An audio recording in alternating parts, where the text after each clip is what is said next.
ini kita akan melakukan kegiatan kunjungan dan praktek lapang ke PT Astra Agro Lestari di Kabupaten Tabalong. Nah, bagi kalian yang penasaran bagaimana kegiatan kami di sana, yuk ikutin kami terus. Ayo.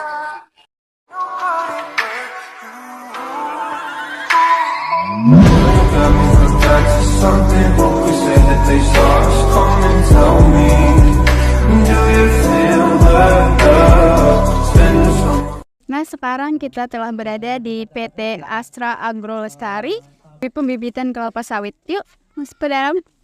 Sekarang kita berada di kawasan pembibitan di PT Astra Lestari. Di sini mempunyai 4 varietas yang dibibitkan. Yang ada di sini itu ada 4 varietas.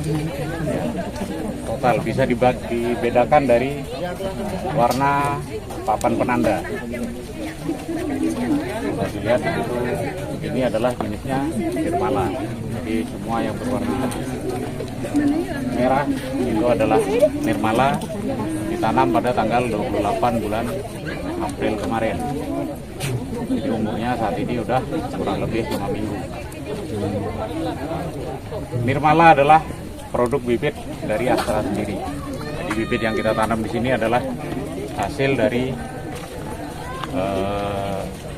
pembibitannya Astra. Ini kenapa kok ditanda-tandai? Ini adalah menandai yang mati atau tidak tumbuh atau apapun itu yang tidak ada tanamannya. Kenapa kok ditancepin gitu? Karena kalau kita ngitung 1, 2, lama-lama ketinggalan. Jadi cukup 2 lidi. Tancepin yang kosong. Nanti mandornya akan nyabuti lagi lidinya itu gitu. Satu bedeng ada berapa lidi. Begitulah yang mati.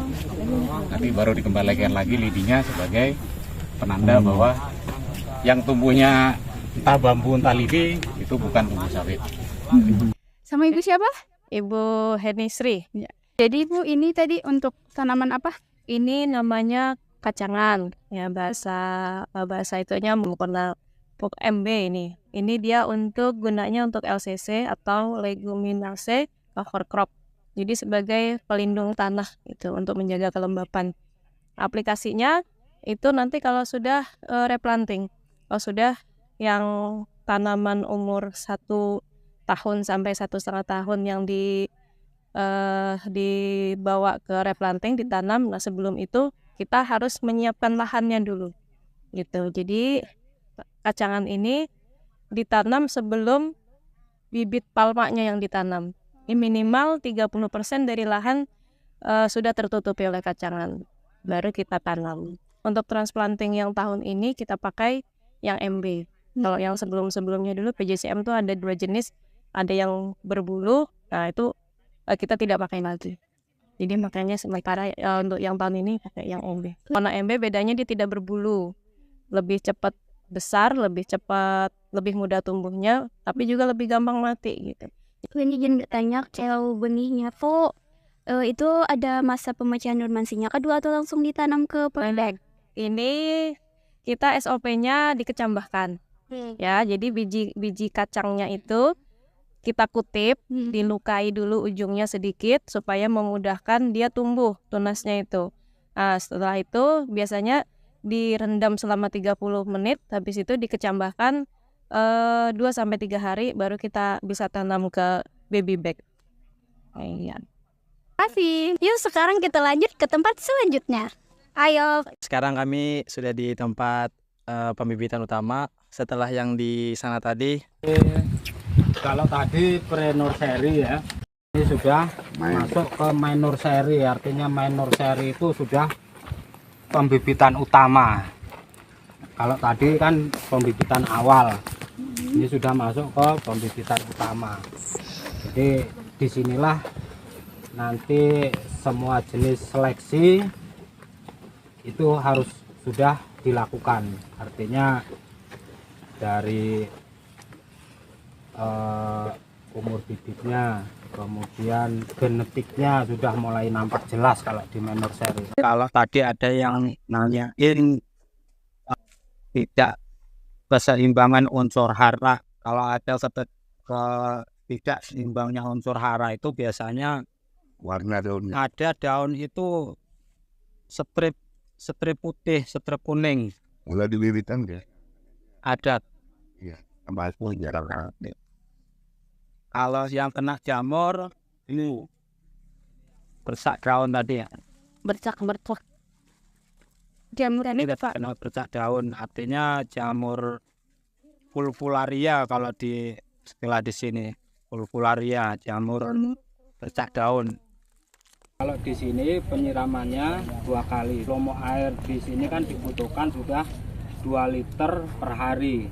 Jadi pagi 1 liter kita siramkan, sore lagi 1 liter. Kecuali curah hujan sudah cukup, artinya curah hujan cukup itu di atas 10 mili, baru mungkin 1 hari itu nggak perlu disiram. Ya 10 mili ya, bukan 10 cm ya. 10 mili kan? 10 cm itu udah banjir bandang ya. 10 mili. Nah, sekarang kita berada di pabrik kelapa sawit Di PT Astra Agrolestari, di mana pabrik ini adalah pabrik minyak yang memproses hasil dari produksi kelapa sawit untuk diolah menjadi minyak kelapa sawit. Jadi boiler itu menghasilkan air atau steam ya, atau kita di sini steam, uap panas. Nah, sedangkan ini akan diproses lagi menjadi kernel dan cangkang. Ini ya. Nah, setelah ini menjadi kernel dan cangkang, ini sudah habis kalau yang ini. Sedangkan hasil dari perasan ini tadi itu akan menjadi minyak CPO. Ya.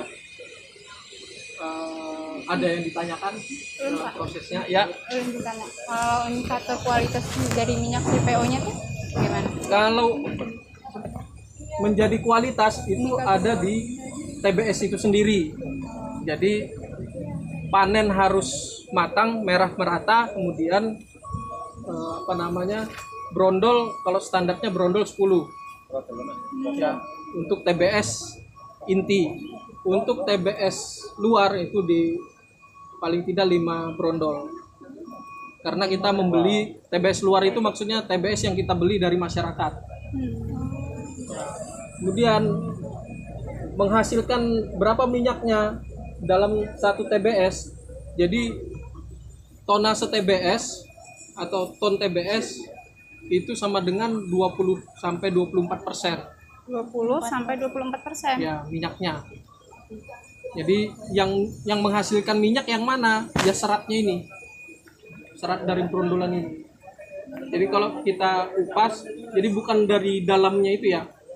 Yang kita kupas ini adalah minyak. Nah, bisa dipegang. Nah, ini yang menghasilkan minyak. Jadi serat-serat ini yang akan menjadi fiber. Jadi bukan di dalamnya ini ya minyak, tapi di dagingnya ini, di daging. Nah, jika dipanen tadi tidak sesuai dengan kriteria tadi, minyak itu akan kurang dari 20 sampai 24 tadi ya. Nah, minyak kurang, yang banyak itu belum menjadi minyak tapi air. Itulah tadi video dari kegiatan kunjungan praktek kami hari ini. Terima kasih telah menyaksikan. Dadah.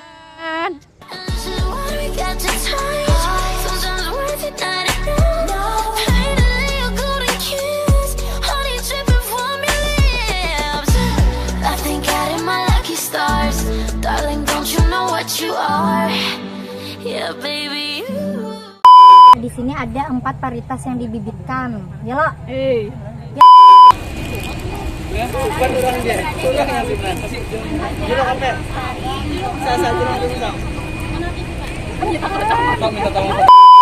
Itulah tadi video dari